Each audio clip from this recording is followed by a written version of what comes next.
හයි ළමයි ඕගොල්ලො මේ දකින රෙඩි වෙන ඕඩ එක ගැන ස්පෙෂලි මම කතා කරන්න ඕනේ.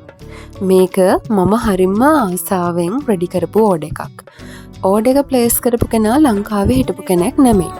එයාගේ හොඳම යාළුවගේ වෙඩින්න එකට තමයි එයා මේ ඕඩ එක මට ප්ලේස් කළේ. ඒ වචන ටික අහපු ගමන් ඒ වගේ යාළුකම් තාම අපි අතරේ තියෙනවා කියන එක ගැන මට හරිම සතුට හිතුණා. එයා මට එයාගේ අයිඩියා එක හරිම ක්ලියර්ලි කිව්වා.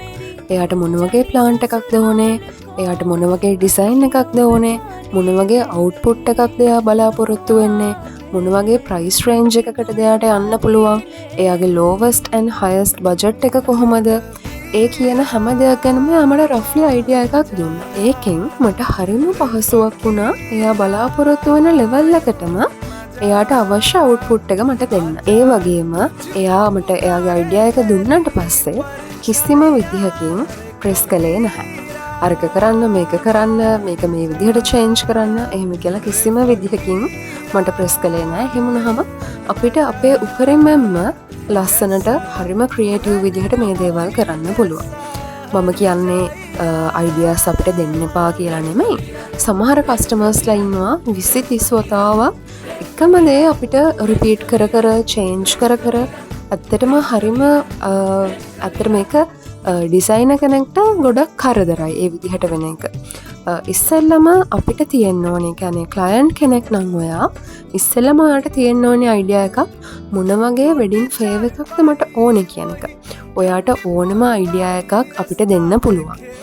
ඒ විතරක් නෙමෙයි ඕනම දෙයක් කස්ටමයිස් කරගන්නත් පුළුවන්. හැබැයි අපි වැඩක් පටන් අරගෙන එක කරගෙන යන අතරමඟදී අපිට සමහර දේවල් චේන්ජ් කරන්න පුළුවන් දේවල් තියෙනවා, බැරි දේවල් තියෙනවා. ඒ නිසා ඉස්සෙල්ලාම ඔයා ඕඩර් එකක් ප්ලේස් කරනකොට ඔයාට හරිම අයිඩියා එක තියෙන්න ඕනේ මට මේ වගේ දෙයක් තමයි ඕනේ කියන එක. අපේ රුපියල් 50 ඉඳලා වෙඩින් ෆේවර්ස් පටන් ගන්නවනේ. රුපියල් 50න් පටන් ගත්තාම 1500 විතර වගේ වෙනකන් ලොකු රේන්ජ් එකක් අපි ගාව තියෙනවා. මම මේ කම්ප්ලේන් කරනවා නෙමෙයි. ඒ වුණාට සමහර කස්ටමර්ස්ලා ඇවිල්ලා අපෙන් අහනවා අපේ රුපියල් 50ට තියෙන ප්ලාන්ට් එක දෙන්න පුළුවන්ද? ඒ ප්‍රයිස් එකටම ඊට වඩා වැඩි ප්‍රයිස් රේන්ජ් එකකට මම ප්‍රයිස් කරලා තියෙන ඩිසයින් එක කරලා කියලා. ඇත්තටම මේ විදිහට කරන්න විදිහක් නැහැ. මොකද ප්ලාන්ට්ස් ඔක්කොම අපේ අත්වලින් හැදුනට අනිත් හැම දෙයකටම ලොකු කොස්ට් එකක් යනවා. මෙටීරියල් කොස්ට් එක ලොකු ගාණක් ඇත්තටම යනවා. අපිට දෙන්න පුළුවන් උපරිම අඩුවෙන් තමයි අපි මේ හැම එකක්ම ලිස්ට් කරලා තියෙන්නේ. back to the topic.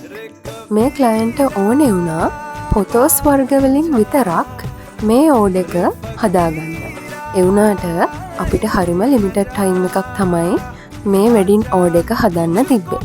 ඒ නිසා ඒ පොට් සයිස් එකට මැච් වෙන ලොකු පැල අපි ගාව ෆොටෝස් වලින් එච්චර ප්‍රමාණයක් තිබ්බේ නැහැ.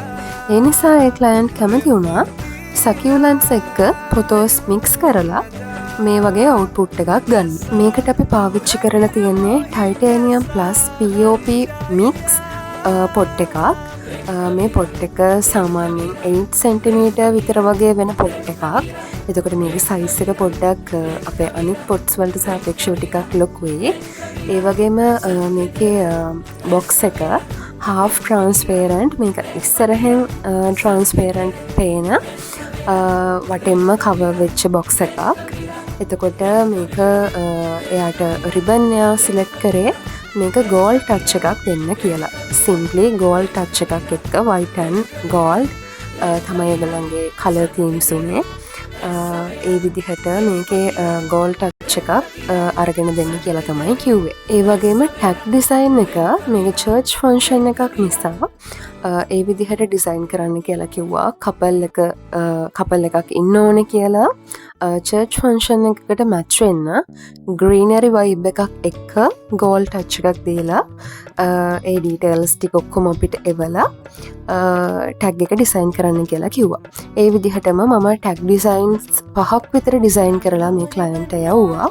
එතකොට එයා එකෙන් සූටබල්ම එක පික් කරලා මට එව්වා මේක ප්‍රින්ට් එකට දෙන්න කියලා. ඉතින් ඒ හැම එකක්ම අපි ස්ටෙප් බයි ස්ටෙප් ක්ලයන්ට ෆොටෝස් වලින් වීඩියෝස් වලින් පෙන්නවා.